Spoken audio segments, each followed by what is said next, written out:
not oppressive, nor consummate, if it be your will. Tear through the veil of this sweet encounter. O sweet cautery, O delightful wing, O gentle hand, O delicate touch, the face of eternal life, and face every death, in feeling you change death to life.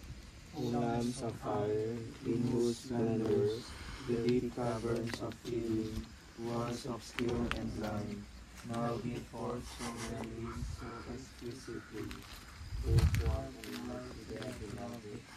How gently and lovingly you wait in my heart, where in secret you dwell alone, and your sweet greeting, filled with good and glory, how tenderly you fill my heart with love.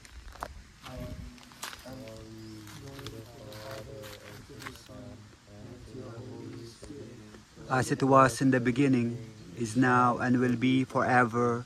Amen. Antiphon. Love, for trials and think of them as my own way of pleasing your bridegroom, who did not hesitate to die for you.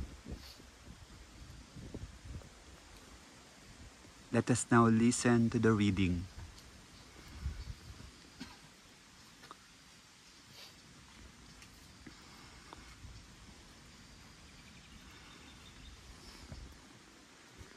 Reading from the second letter of St. Paul to the Corinthians. We are only the open word that hold this treasure, to make it clear that such an overwhelming power comes from God and not from us. We are in difficulties on own side, but never cornered.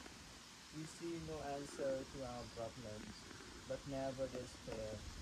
We have been persecuted, but never deserted, knocked down, but never few.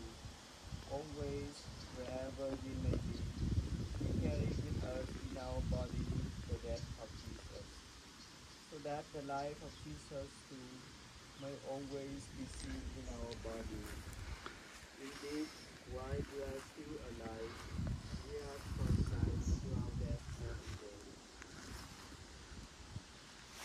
For the sake of Jesus, so that in our mortal flesh, the life of Jesus too may be openly shown, so death is at work in us, but life in you.